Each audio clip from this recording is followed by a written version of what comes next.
ವೀಕ್ಷಕರೇ, the federal ಕರ್ನಾಟಕದ special at 7 PM ಕಾರ್ಯಕ್ರಮಕ್ಕೆ ಸ್ವಾಗತ. ನಾನು ವಿಜಯ್ ಜೋನಹಳ್ಳಿ. ಕೃಷಿ ವಿಶ್ವವಿದ್ಯಾಲಯದ ವಿದ್ಯಾರ್ಥಿಗಳು ತಮ್ಮ ಬೇಡಿಕೆಯ ಈಡೇರಿಕೆಗೆ ಆಗ್ರಹಿಸಿ ಇವತ್ತು ಬೀದಿಗಿಳಿದಿರುವಂಥದ್ದು, ಪ್ರತಿಭಟನೆಯನ್ನು ಮಾಡ್ತಾ ಇರುವಂಥದ್ದು. ಕೃಷಿ ಅಧಿಕಾರಿಗಳು ಮತ್ತು ಸಹಾಯಕ ಕೃಷಿ ಅಧಿಕಾರಿಗಳ ನೇಮಕಾತಿಯಲ್ಲಿ ಮಾನದಂಡಗಳನ್ನು ಉಲ್ಲಂಘಿಸಲಾಗುತ್ತಿದೆ.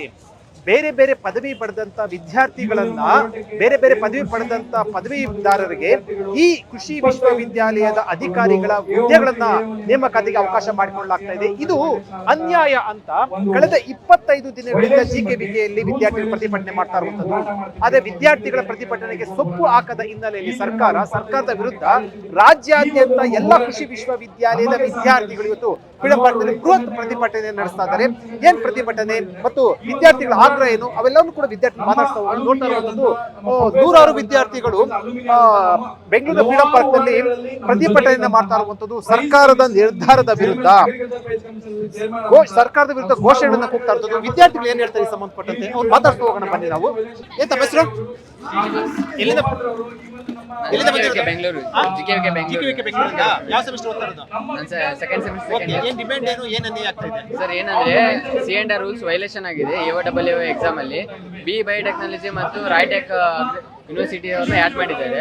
ಅವ್ರನ್ನೆಲ್ಲ ರಿಮೂವ್ ಮಾಡಬೇಕು. ಆ C&R ವೈಲೇಷನ್ ಆಗಿರೋದನ್ನ ನಮಗೆ ಅದನ್ನ ನ್ಯಾಯ ಕೊಡ್ಬೇಕಂತ ನಮ್ದು ಡಿಮ್ಯಾಂಡ್ ಆಗಿರುತ್ತೆ. ನಾವು ಮೊನ್ನೆ CM ಅವರ ಮೀಟ್ ಆದಾಗ ಅವ್ರು ಏನ್ ಹೇಳಿದ್ರು ಅಂದ್ರೆ, ನಮ್ಗೆ ನೀವು ಹೋರಾಟ ಮಾಡಿರೋದು ಕಣ್ಣಿಗೆ ಬಿದ್ದಿಲ್ಲ ಅಂತ ಹೇಳಿದ್ದಾರೆ. ಅವ್ರು ಯಾವ ತರ ಜವಾಬ್ದಾರಿಯುತವಾಗಿ ಮಕ್ಕಳು ನೋಡ್ಕೊಂತಿದ್ರೆ ಅಂತ ನೀವೇ ತಿಳ್ಕೊಬೋದು ಇದ್ರ ಬಗ್ಗೆ. ಫಸ್ಟ್ ಆಫ್ ಆಲ್ ಆಗಿ ನಮ್ಮ ಕರ್ನಾಟಕದ ವಿದ್ಯಾರ್ಥಿಗಳಿಗೆ ನ್ಯಾಯ ಕೊಡಿಸಿಲ್ಲ, ಹೋಗಿ ಡೆಲ್ಲಿ ಸ್ಟೂಡೆಂಟ್ಸ್ಗೆ ಹೋಗಿ ನ್ಯಾಯ ಕೊಡಿಸಿದ್ರೆ ಅವರೇ ತಿಳ್ಕೊಬೇಕು ಇದ್ರ ಬಗ್ಗೆ ಎಲ್ಲ. ವೀರೇಶ್ ಅಂತ ಎಲ್ಲಿಂದ ಬಂದಿರ್ತಾವೆ ಸರ್? ಜಿಕೆಗೆ ಬೆಂಗಳೂರಿಂದ. ಓಕೆ, ಏನು ಡಿಮ್ಯಾಂಡ್ ಏನಿದೆ ನಿಮ್ಮ? ಡಿಮ್ಯಾಂಡ್ ಏನಿದೆ, ಏನು ಡಿಮ್ಯಾಂಡ್ ಏನು ಅಂತಂದ್ರೆ AO ಮತ್ತು AA ನ ಪ್ರೈವೇಟೈಸೇಷನ್ ಮಾಡಿದ್ದಾರೆ ಸರ್. ಅಲ್ಲಿ ರೈಟೆಕ್ ಮತ್ತು BE ಬಯೋಟೆಕ್ನ ಆ್ಯಡ್ ಮಾಡಿದ್ದಾರೆ. ಸೊ ಅದಕ್ಕಾಗಿ ಈಗ ಸಡನ್ ಆಗಿ 8, 9ಗೆ ಎಕ್ಸಾಮ್ ಇದೆ ಸರ್. ಅದನ್ನ ತಡೆ ಹಿಡಿಬೇಕು. ಫಸ್ಟ್ ಅದನ್ನ ರೀನೋಟಿಫಿಕೇಶನ್ ಮಾಡಬೇಕು. ಅದಾದ ನಂತರ ಎಕ್ಸಾಮ್ ಮಾಡಬೇಕು. C&R ರೂಲ್ ಉಲ್ಲಂಘನೆ ಆಗಿದೆ, ಅದು ಉಲ್ಲಂಘನೆ ಆಗಿರೋದು ತೆಗಿಬೇಕು ಸರ್ ಫಸ್ಟ್. ಅದಾದ ನಂತರ ಎಕ್ಸಾಮ್ ಮಾಡಲಿ. ಅದ್ರ ಒಂದೇ ಒಂದು ಉದ್ದೇಶ, ಬೇಡಿಕೆ. ಅದರಲ್ಲಿ AICTC ಅನ್ನೋ ವರ್ಡ್ ಆ್ಯಡ್ ಮಾಡಿದ್ದಾರೆ ಸರ್. ನಾವು ಯಾವುದೇ ರೀತಿ ICR ಮಾನ್ಯತೆ ಪಡೆದಂತ ಮಾತ್ರ ಕಾಲೇಜುಗಳು ಅನುಮತಿ ಕೊಡಬೇಕು. ಕಳೆದ 25 ದಿನದಿಂದ ನೀವು ಪ್ರತಿಭಟನೆ ಮಾಡ್ತಾ ಇದ್ದೀರಾ, ಉಪವಾಸ ಸತ್ಯಾಗ್ರಹ ಮಾಡ್ತಾ ಇದ್ದೀರಾ, ಸರ್ಕಾರ ಕೇರ್ ಮಾಡ್ತಾ ಇಲ್ಲ. ಏನು ಇದೇ ರೀತಿ ಮುಂದುವರೆದ್ರೆ? ಸರ್, ಮಾನ್ಯ ಮುಖ್ಯಮಂತ್ರಿಗಳಿಗೆ ನಾವು ಗಮನಕ್ಕೆ ತಂದಿದ್ವಿ. ನಮಗೆ ಅವ್ರು ಏನು ಹೇಳ್ತಾರೆ ಅಂತಂದ್ರೆ, ನಮ್ಗೆ ಯಾವುದೇ ರೀತಿ ಕರೆನೇ ಹೋಗಿಲ್ಲ ಅಂತ ಹೇಳ್ತಾರೆ ಸರ್.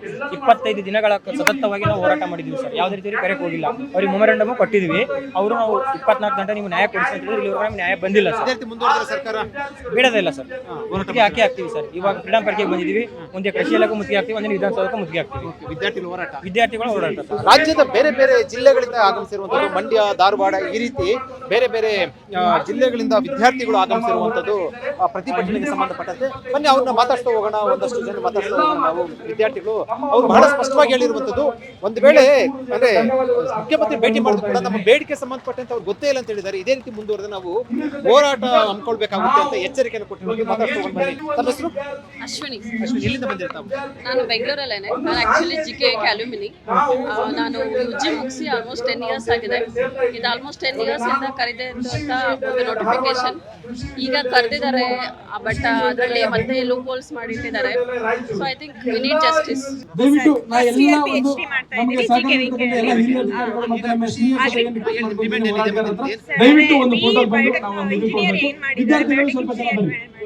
ಅವ್ರಿಗೆ ಎಲಿಜಿಬಿಲಿಟಿ ಕೊಟ್ಟಿದ್ದಾರೆ ಸರ್. ICR ಅಕ್ರಿಡೇಟೆಡ್ ಯೂನಿವರ್ಸಿಟಿ ಅವ್ರಿಗೆ ಮಾತ್ರ ಎಲಿಜಿಬಿಲಿಟಿ ಇರಬೇಕಂತ ಇದೆ. ಮತ್ತೆ ಇಂಜಿನಿಯರ್ಸ್ ಕಾಲೇಜ್ ಮಾತ್ರ ಎಲಿಜಿಬಿಲಿಟಿ ಇರಬೇಕು. ಸೊ ಅದನ್ನ ಪ್ರೈವೇಟ್ ಇಂಜಿನಿಯರ್ ಕಾಲೇಜ್ಗೆ ಎಲಿಜಿಬಿಲಿಟಿ ಕೊಡಬಾರ್ದು ಅಂತ ಇದೆ.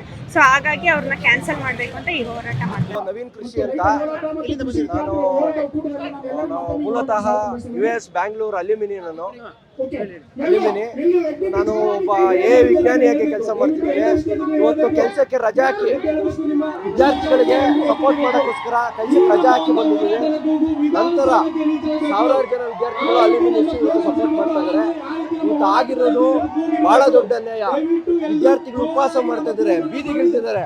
ಮುಖ್ಯಮಂತ್ರಿಗಳಿಗೆ ಕಣ್ಣು ಕಾಣಿಸ್ತಿಲ್ಲ ಅಂತ ಹೇಳ್ತಾರೆ. ನನಗೆ ಕಾಣಿಸ್ಲೇ ಇಲ್ವಲ್ಲ 21 ದಿನದಿಂದ ಅಂತಾರೆ. ಮುಖ್ಯಮಂತ್ರಿಗಳಿಗೆ ಕಣ್ಣು ಇಲ್ಲ, ಕಿವಿನೂ ಇಲ್ಲ. ಈ ಸರ್ಕಾರ ಬರೀ ಅವ್ರ ಪರ್ಸನಲ್ ಕೆಲಸದಲ್ಲಿ ಮಾತ್ರ ಇನ್ವಾಲ್ವ್ ಆಗಿದೆ. ನೋಡಿ, ಇವತ್ತು ಸಚಿವರಿಲ್ಲ, ಸರ್ಕಾರಕ್ಕೆ ಕಿವಿ ಕೇಳಿಸಲ್ಲ. ಅದಕ್ಕೆ ಇವತ್ತು ವಿಧಾನಸೌಧಕ್ಕೆ ಬಂದಿದ್ದೀವಿ. ವಿಧಾನಸೌಧ ಹತ್ರ ಕೇಳಿಸ್ತಾ ಇರ್ಬೇಕು. ಇವತ್ತು ಮಾನ್ಯ ಮುಖ್ಯಮಂತ್ರಿಗಳಿಗೆ ಡೆಲ್ಲಿಗೆ ಹೋಗ್ತಾರೆ. ನಿಮ್ಮೂರಲ್ಲೇ ಈ ಥರ ಆಗ್ತದೆ, ಬನ್ನಿ ನಿಮ್ಗೆ ಕಣ್ಣು ಕಾಣಿಸುತ್ತೆ. ಹಾಗಾಗಿ ಇದೇ ನಾವು ಕೇಳುವಂಥ ಬೇಡಿಕೆ. ಎಕ್ಸಾಮ್ ರದ್ದಾಗಬೇಕು, ರೀನೋಟಿಫೈ ಮಾಡಬೇಕು. ನೀವು ಒಪ್ಕೊಂಡಿದ್ದೀರಾ, ತಪ್ಪಾಗಿದೆ ಅಂತ. ಹಾಗಾಗಿ ದಯವಿಟ್ಟು ಇದನ್ನ ಕ್ಯಾನ್ಸಲ್ ಮಾಡಿ ಇದು ಮತ್ತೆ ರೀನೋಟಿಫೈ ಮಾಡಿ ಎಕ್ಸಾಮ್ ನಡೆಸಬೇಕು ಅಂತ ಎಲ್ಲ ಅಲ್ಯೂಮಿನಿಸ್ ಪರವಾಗಿ ನಾವು ಕೇಳ್ಕೊತೀವಿ ಸರ್. ನಾನು ಡಾಕ್ಟರ್ ಪ್ರವೀಣ್ HG ಅಂತೇಳಿ, ನಾನು ಅಗ್ರಿಕಲ್ಚರ್ ಯೂನಿವರ್ಸಿಟಿಯ ಅಲುಮಿನಿ ಮಾತಾಡ್ತಾ ಇದ್ದೇನೆ. ನಾನು ಈಗಾಗಲೇ ಸುಮಾರು 23 ದಿನಗಳಿಂದ ರಾಜ್ಯದ 5 ಕೃಷಿ ವಿಶ್ವವಿದ್ಯಾನಿಲಯದ ವಿದ್ಯಾರ್ಥಿಗಳು ಭಾಳ ತೀವ್ರವಾಗಿ ಭಾಳ ಕಿಚ್ಚಿನಿಂದ ಹೋರಾಟ ಮಾಡ್ತಾ ಇದ್ದಾರೆ. ಆದರೂ ಕೂಡ ಈ ಹೋರಾಟದ ಕೂಗು ನಮ್ಮ ರಾಜ್ಯದ ಮುಖ್ಯಮಂತ್ರಿಗಳಾದ DK ಶಿವಕುಮಾರ್ ಅವರಿಗೆ ಕಿವಿಗೆ ಮುಟ್ಟಿಲ್ಲ. ನಮ್ಮ ಮುಖ್ಯವಾದ ಬೇಡಿಕೆಗಳು ಈಗಾಗಲೇ ನಾವು ಸುಮಾರು 22 ದಿನಗಳಿಂದ ನಾವು ಸೋಷಿಯಲ್ ಮೀಡಿಯಾದಲ್ಲಾಗಿರ್ಬೋದು, ನ್ಯೂಸ್ ಮೀಡಿಯಾಗಳಾಗಿರ್ಬೋದು, ಪ್ರಿಂಟ್ ಮೀಡಿಯಾಗಳಿಂದ ಮುಖಾಂತರ ನಾವು ತಲುಪಿಸಿದ್ದೀವಿ. ಮುಖ್ಯವಾಗಿ ಏನು ಅಂತ ಹೇಳಿದ್ರೆ, ಇವತ್ತಿನ ರಾಜ್ಯ ಸರ್ಕಾರ, ನಮ್ಮ ಕಾಂಗ್ರೆಸ್ ಸರ್ಕಾರ ಏನಿದೆ, ಇವತ್ತು ಸುಮಾರು 10+2 12 ಕಾಲೇಜ್ಗಳಿಗೆ, ಪ್ರೈವೇಟ್ ಕಾಲೇಜ್ಗಳಿಗೆ ಅಂದರೆ ಅಗ್ರಿಕಲ್ಚರ್ ಕೋರ್ಸ್ ಮಾಡ್ಬೋದು ಅಂತೇಳಿ ಪರ್ಮಿಷನ್ ಕೊಟ್ಟಿದ್ದಾರೆ. ಆದರೆ ಇದು ಯಾವುದೇ ರೀತಿಯಾದಂಥ ICAR ರೂಲ್ಸ್ ಆ್ಯಂಡ್ ರೆಗ್ಯುಲೇಷನ್ಸ್ನ ಫಾಲೋ ಮಾಡಿಲ್ಲ.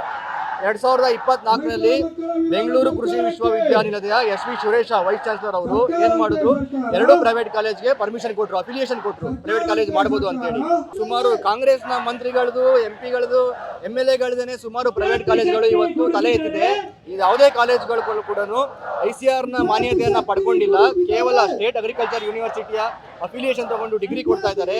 ಯಾವುದೇ ರೀತಿಯಾದ ಫೆಸಿಲಿಟೀಸ್ಗಳಿಲ್ದೇ ಬರೀ ಕೇವಲ 2 ಬಿಲ್ಡಿಂಗ್ ಇಟ್ಕೊಂಡು ಡಿಗ್ರಿಗಳನ್ನ ಕೊಡ್ತಾ ಇದ್ದಾರೆ. ನಾವು GKVK ನೀವು ನೋಡ್ಬೋದು, ಸುಮಾರು 1500 ಎಕರೆ ಇದೆ. ಧಾರವಾಡ 1500 ಎಕರೆ ಇದೆ. ಶಿವಮೊಗ್ಗ 1000 ಎಕರೆ ಇದೆ. ಇವರೆಲ್ಲ ಕೇವಲ 10-15 ಎಕರೆ ಇಟ್ಕೊಂಡು ಪ್ರತಿ ವರ್ಷ 100-200 ಜನ ವಿದ್ಯಾರ್ಥಿಗಳಿಗೆ ಯಾವುದೇ ರೀತಿಯಾದ ಪ್ರಾಕ್ಟಿಕಲ್ ಎಕ್ಸ್ಪೋಜರ್ ಇಲ್ಲ, ಯಾವುದೇ ರೀತಿಯಾದ ನಾಲೆಡ್ಜ್ ಕೊಡ್ತಾ ಇಲ್ಲ, ಮತ್ತೆ CET ರೆಗ್ಯುಲೇಷನ್ಸ್ನ ಫಾಲೋ ಮಾಡ್ತಾ ಇಲ್ಲ. ನನ್ನ ಹೆಸರು ಚಿರದೀಪಕ್, ಧಾರವಾಡ ಕೃಷಿ ವಿಶ್ವವಿದ್ಯಾಲಯದ. ನಾವು ಸುಮಾರು 200 ಜನ ಧಾರವಾಡ ಕೃಷಿ ವಿಶ್ವವಿದ್ಯಾಲಯದಿಂದ ಈ ಧರಣಿಗೆ ಬಂದಿದ್ದೀವಿ. AICTE ಕಂಪ್ಲೀಟ್ ಆಗಿ ಓನ್ಲಿ ICAR ಅಕ್ರೆಡಿಟೆಡ್ ಕಾಲೇಜುಗಳಿಗೆ ಮಾತ್ರ ಬೇಡಿಕೆ ಈಡೇರಿಸಿಲ್ಲ ಅಂತಂದ್ರೆ, ಸರ್ಕಾರ ಬೇಡಿಕೆ ಈಡೇರಿಸಿಲ್ಲ ಅಂತ ಏನ್ ಮಾಡ್ತೀರಾ? ಉಗ್ರವಾದ ಹೋರಾಟ ಮಾಡ್ತೀವಿ ಸರ್. ರಾತ್ರಿ ಇಡೀ ಉಪವಾಸ ಕೊಡ್ತೀವಿ. ಆಲ್ರೆಡಿ ಕ್ಯಾಂಪಸ್ ಅಲ್ಲಿ ನಾನು 1 ವಾರ ಕೂತಿದ್ದೀನಿ ಸರ್, ಕಂಟಿನ್ಯೂ ಮಾಡ್ತಿದ್ದೀನಿ. ವಿದ್ಯಾರ್ಥಿಗಳ ಬೇಡಿಕೆ ಸರ್, ಡೆಲ್ಲಿಗೆ ಹೋಗಿ ವಿದ್ಯಾರ್ಥಿಗಳಿಗೆ ರಿಪ್ರೆಸೆಂಟ್ ಮಾಡ್ತಾರೆ. ಇಲ್ಲೇ ಅವರ ಸ್ವಂತ ಸ್ಟೇಟ್ ಅಲ್ಲಿ ಇರೋ ವಿದ್ಯಾರ್ಥಿಗಳಿಗೆ ಮಾಡಲ್ಲ. ಇದು ತೋರಿಸುತ್ತೆ ಪೊಲಿಟಿಕಲ್ ಡ್ರಾಮಾ ಅನ್ನೋದನ್ನ ತೋರಿಸುತ್ತೆ ಸರ್. ವಿದ್ಯಾರ್ಥಿಗಳ ಪರವಾಗಿದ್ರೆ ಇಲ್ಲೇ ಈ ಕರ್ನಾಟಕದಲ್ಲಿ ನಡೀತಿರೋ ವಿದ್ಯಾರ್ಥಿಗಳ ಹೋರಾಟಕ್ಕೆ CM ಅವರು ಈ ಕೂಡಲೇ ಅದನ್ನ ಬಗೆಹರಿಸಬೇಕಾಗಿತ್ತು. ಡೆಲ್ಲಿಲಿ ಹೋರಾಟ ನಡೀತಿದೆ ಅಂತ ಕಾರಣಕ್ಕಾಗಿ ಡೆಲ್ಲಿಲಿ ಕೂತ್ಕೊಂಡು ವಿದ್ಯಾರ್ಥಿಗಳ ಪರವಾಗಿದ್ದೀನಿ ಅನ್ನೋದು ಡ್ರಾಮ್ಯಾಟಿಕಲ್ ಪೊಲಿಟಿಕಲ್ ಗೇಮ್ ಸರ್. ಅದು ಇಲ್ಲಿರೋ ವಿದ್ಯಾರ್ಥಿಗಳು 25 ದಿನ ಆದ್ರೂ ಇದನ್ನ ಸಾಲ್ವ್ ಮಾಡಕ್ ಆಗ್ತಿಲ್ಲ ಅಂತಂದ್ರೆ ಅದನ್ನ ನೀವೇನಂತೀರಾ ಸರ್? ನಾಚಿಕೇಡು ಅಂತೀನಿ ನಾನು. ಇದು ವಿದ್ಯಾರ್ಥಿಗಳ ಆಕ್ರೋಶ. ಅವ್ರು ಹೇಳ್ತಾ ಇರುವಂತದ್ದು ಕೇವಲ ಭರವಸೆ ಕೊಟ್ಟರೆ ಸಾಲದು, ನಮ್ಗೆ ಆಗಿರುವಂತಹ ಅನ್ಯಾಯವನ್ನು ಸರಿಪಡಿಸಬೇಕು ಅಂತ ಆಗ್ರಹವನ್ನು ವ್ಯಕ್ತಪಡಿಸುವಂಥದ್ದು. ಧಾರವಾಡ, ಶಿವಮೊಗ್ಗ, ಮಂಡ್ಯ ಸೇರಿದಂತೆ ರಾಯಚೂರು ಸೇರಿದಂತೆ ರಾಜ್ಯದ ಬೇರೆ ಎಲ್ಲ ಜಿಲ್ಲೆಗಳಿಂದ ಕೃಷಿ ವಿಶ್ವವಿದ್ಯಾಲಯದ ವಿದ್ಯಾರ್ಥಿಗಳು ಬಂದಿರುವಂಥದ್ದು ನೋಡ್ತಾ ಇರುವಂಥದ್ದು. ಸಾವಿರಾರು ವಿದ್ಯಾರ್ಥಿಗಳು ಆಗಮಿಸಿರುವಂಥದ್ದು. ಸರ್ಕಾರಕ್ಕೆ ಇದು ತುಂಬಾ ದುಬಾರಿ ಆಗುವಂತ ಸಾಧ್ಯತೆ ಇದೆ. ವಿದ್ಯಾರ್ಥಿಗಳ ಪ್ರತಿಭಟನೆ. ನಾವೀಗ ರಾಯಚೂರಿಂದ ವಿದ್ಯಾರ್ಥಿಗಳು ಬಂದಿದ್ದಾರೆ, ಅವ್ರನ್ನ ಮಾತಾಡ್ತಾ ಹೋಗೋಣ ಬನ್ನಿ. ರಾಯಚೂರಿಂದ ಎಲ್ಲ ಕೃಷಿ ವಿಶ್ವದ ವಿದ್ಯಾರ್ಥಿಗಳು ಬಂದಿರುವಂಥದ್ದು. ಇವ್ರನ್ನ ಮಾತಾಡ್ತಾ ಹೋಗೋಣ ಬನ್ನಿ.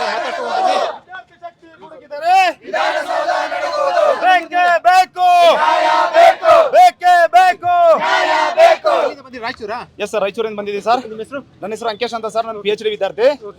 ನಾವು ಇವತ್ತಿಗೆ 25 ದಿವಸ ಸರ್. ಇದು ನಾವು ಜುಲೈ 13ನೇ ತಾರೀಕಿಂದ ಅನಿರ್ದಿಷ್ಟಾವಧಿ ಧರಣಿ ಮಾಡ್ತಾ ಇದ್ದೀವಿ ಸರ್. ಎಲ್ಲ ವಿಶ್ವವಿದ್ಯಾಲಯಗಳಿಗೆ ಮಾಡ್ತಾ ಇದ್ದೀವಿ ಸರ್. ರಾಯಚೂರಲ್ಲಿ, ಧಾರವಾಡಲ್ಲಿ, ಬೆಂಗಳೂರು ಕೃಷಿ ವಿಶ್ವವಿದ್ಯಾಲಯ GKVK ಅಲ್ಲಿ, ಮತ್ತೆ ಶಿವಮೊಗ್ಗ ಕೃಷಿ ವಿಶ್ವವಿದ್ಯಾಲಯ, ಮತ್ತೆ ಮಂಡ್ಯ ಕೃಷಿ ವಿಶ್ವವಿದ್ಯಾಲಯ, ಮತ್ತೆ ಅದರಲ್ಲಿ ಬರುವಂತ ಎಲ್ಲ ಸಬ್ ಕ್ಯಾಂಪಸ್ ಅಲ್ಲಿ ಕೂಡ ನಾವು ಇವತ್ತಿಗೆ 25 ದಿವಸ ಆಯಿತು ಸರ್. ಇವತ್ತು ನಾವು ಫ್ರೀಡಂ ಪಾರ್ಕಿಗೆ ಬಂದಿದ್ದೀವಿ. ಯಾಕಂದ್ರೆ ಇಲ್ಲಿವರೆಗೂ ಸರ್ಕಾರ ನಮ್ಮ ಮನವಿಗೆ ಸ್ಪಂದಿಸಿಲ್ಲ ಸರ್. ಸರ್ಕಾರ ಎಷ್ಟೊಂದು ಮಂಡು ಧೋರಣೆ ತೋರಿಸ್ತಾ ಇದೆ ಅಂದ್ರೆ, ಈಗ ಆಗಸ್ಟ್ 8 ಮತ್ತು 9ಕ್ಕೆ ಎಕ್ಸಾಮ್ ಇದೆ ಸರ್. ಕೃಷಿ ಅಧಿಕಾರಿ ಮತ್ತೆ ಸಹಾಯಕ ಕೃಷಿ ಅಧಿಕಾರಿ. ಆಗಸ್ಟ್ 8ಕ್ಕೆ HK ಎಕ್ಸಾಮ್ ಇದೆ, ಆಗಸ್ಟ್ 9ಕ್ಕೆ ನಾನ್ HK ಎಕ್ಸಾಮ್ ಇದೆ ಸರ್. ಅವ್ರು ಏನ್ ಮಾಡಿದ್ದಾರೆ, ಹಠ ಹಿಡಿದಿದ್ದಾರೆ ಸರ್. ನಾವು ಎಕ್ಸಾಮ್ ಮಾಡೇ ತೀರ್ತೀವಿ ಅಂತ ಹೇಳ್ತಿದ್ದಾರೆ. ನಾವು ಹೇಳ್ತಾ ಇದೀವಿ, ನೀವು ರೈಟೆಕ್ ಖಾಸಗಿ ಕಾಲೇಜ್ ಅವ್ರನ್ನ ಅವಕಾಶ ಕೊಟ್ಟಿದ್ದೀರಿ, ಅವ್ರನ್ನ ಈ ಕೂಡಲೇ ಹೊರ ಹಾಕಬೇಕು. BBTech ಅವ್ರಿಗೆ ಅಗ್ರಿಕಲ್ಚರ್ ಬಗ್ಗೆ ಗಂಧ ಗೊತ್ತಿಲ್ಲ, ಗಾಳಿ ಗೊತ್ತಿಲ್ಲ, ಅವ್ರನ್ನ ಸೇರಿಸಿದ್ದಾರೆ ಸರ್. ಅವ್ರನ್ನ ಕೂಡಲೇ ನೀವು ಹೊರ ಹಾಕಬೇಕು. ಆಮೇಲೆ ಈಗ ದೇಸಿ ಪ್ರೋಗ್ರಾಮ್ ಅನ್ನು ನಡೆಸ್ತಾ ಇದ್ದಾರೆ ಸರ್ ಅವೈಜ್ಞಾನಿಕವಾಗಿ. ಅವಾಗ ಲೈಸೆನ್ಸ್ ಯಾರ ಕಡೆ ಇತ್ತು ಅವರಿಗೆ ಒಂದು ಸರ್ಟಿಫಿಕೇಟ್ ಕೊಡಬೇಕಂತ ಮಾಡಿದ್ರು ಸರ್. ಬೇಡಿಕೆ ಈಡೇರಿಸಿಲ್ಲ ಸರ್ಕಾರ. ಇದೇ ರೀತಿ ಮುಂದುವರೆದ ಏನ್ ಮಾಡ್ತೀರಾ? ಈಗ ಸರ್, ಈಗ ನಾವು ಇವತ್ತು ಫ್ರೀಡಂ ಪಾರ್ಕಿಗೆ ಬಂದಿದ್ದೀವಿ ಸರ್. ಎಲ್ಲ ಈಗ ರಾಯಚೂರಿಂದ ಸರ್ ನಾವು ಬಸ್ ಮಾಡ್ಕೊಂಡು ಬಂದಿದ್ದೀವಿ. ಸರ್ಕಾರ ನಮ್ಮ ವಿದ್ಯಾವಂತರನ್ನ ಇವತ್ತು ಬೀದಿಗೆ ಬರೋ ತರ ಮಾಡಿದೆ. ಒಂದಂತೂ ಹೇಳ್ತೀನಿ ಸರ್ಕಾರಕ್ಕೆ, ಮಾನ್ಯ DK ಶಿವಕುಮಾರ್ ಅವರೇ, ಒಂದು ನೀವು ನೆನ್ಪಿಟ್ಕೊಡ್ರಿ, ನೀವು ನಮ್ಮನ್ನ ಇವತ್ತು ವಿದ್ಯಾವಂತರನ್ನ PhD ಮಾಡಿದವ್ರನ್ನ, MSc ಮಾಡಿದವ್ರನ್ನ, BSc ಅಗ್ರಿಕಲ್ಚರ್ ಇದೆಲ್ಲ ಪ್ರೊಫೆಷನಲ್ ಕೋರ್ಸ್ ಮಾಡಿದವ್ರನ್ನ ನೀವು ನಮ್ಮನ್ನು ಬೀದಿ ಬರೋ ತರ ಮಾಡಿದಿರಾ. ನಿಮ್ಮನ್ನ ಒಂದಿನ ನಾವು ಜನಗಳೆಲ್ಲ ಸೇರಿ ಇಡೀ ಕರ್ನಾಟಕ ಜನತೆ ನಿಮ್ಮನ್ನ ಬೀದಿಯಲ್ಲಿ ನಿಲ್ಲಿಸ್ತೀವಿ ಅಂತ ನಾವು ಹೇಳಕ್ ಇಷ್ಟಪಡ್ತೀನಿ ಸರ್. ಸುಕನ್ಯಾ ಸರ್. ನಮ್ದು ಟೋಟಲ್ 6 ಡಿಮ್ಯಾಂಡ್ಸ್ ಇದಾವೆ ಸರ್. ಫಸ್ಟ್ ರೈಟೆಕ್ ಅಂದ್ರೆ ಪ್ರೈವೇಟ್ ಕಾಲೇಜಸ್ನ ಆಡ್ ಮಾಡಿ ಮಾಡಿದ್ದಾರೆ, ಅದನ್ನ ರಿಮೂವ್ ಮಾಡಬೇಕು.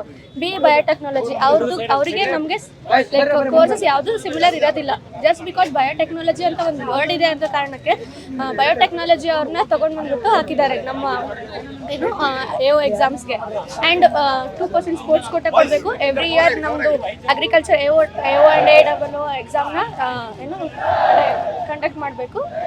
ಪ್ರೈವೇಟೈಸೇಷನ್ ನಿಲ್ಲಿಸಬೇಕು ಅಂತ ಹೇಳಿ ನಾವು ಕೇಳ್ಕೊತೀವಿ. ಇದು ರಾಜ್ಯಾದ್ಯಂತ ಕೃಷಿ ವಿಶ್ವವಿದ್ಯಾಲಯದಿಂದ ಬಂದಿರುವಂತಹ ವಿದ್ಯಾರ್ಥಿಗಳ ಆಕ್ರೋಶ ಮತ್ತು ಹೋರಾಟ ಸರ್ಕಾರಕ್ಕೆ ನೇರವಾಗಿ ಎಚ್ಚರಿಕೆಯನ್ನು ಕೊಟ್ಟಿರುವಂಥದ್ದು. ಕೃಷಿ ಅಧಿಕಾರಿಗಳು ಮತ್ತು ಸಹಾಯಕ ಕೃಷಿ ಅಧಿಕಾರಿಗಳ ನೇಮಕಾತಿಯನ್ನು ಈಗಲೇ ರದ್ದುಗೊಳಿಸಬೇಕು. ಆ ಮಾನದಂಡಗಳನ್ನ ಉಲ್ಲಂಘಿಸಿರುವುದನ್ನು ಸರಿಪಡಿಸಬೇಕು. ಇಲ್ಲ ಅಂದ್ರೆ ವಿಧಾನಸೌಧಕ್ಕೆ ಮುತ್ತಿಗೆ ಹಾಕ್ತೀವಿ, ದೊಡ್ಡ ಮಟ್ಟದ ಹೋರಾಟ ನಡೆಸ್ತೀವಿ ಅಂತ ಎಚ್ಚರಿಕೆಯನ್ನು ಕೊಟ್ಟಿರುವಂಥದ್ದು. ನೋಡ್ತಾ ಇರುವಂಥದ್ದು ಸಾವಿರಾರು ಸಂಖ್ಯೆಯಲ್ಲಿ ವಿದ್ಯಾರ್ಥಿಗಳು ದೊಡ್ಡ ಮಟ್ಟದ ಪ್ರತಿಭಟನೆ ನಡೆಸುವ ಮೂಲಕ ಸರ್ಕಾರಕ್ಕೆ ಈಗ ಎಚ್ಚರಿಕೆಯ ಸಂದೇಶವನ್ನು ರವಾನೆ ಮಾಡಿದ್ದಾರೆ.